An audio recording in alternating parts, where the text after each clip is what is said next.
Hello. To celebrate African American Heritage Month, North Las Vegas Library District has a grab-and-go craft available. Our craft is inspired by artist and author Faith Ringgold.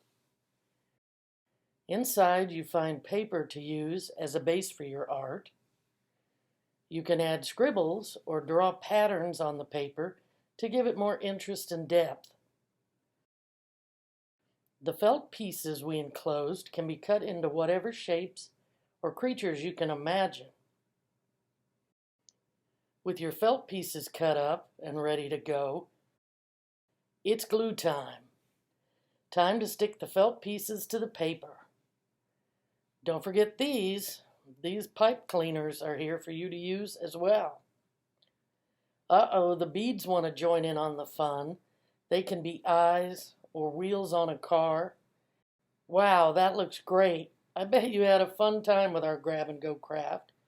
Check out some other art we made with our kits. If you want, you can take a photo of your art and send it to us, and we can put it on our Facebook page.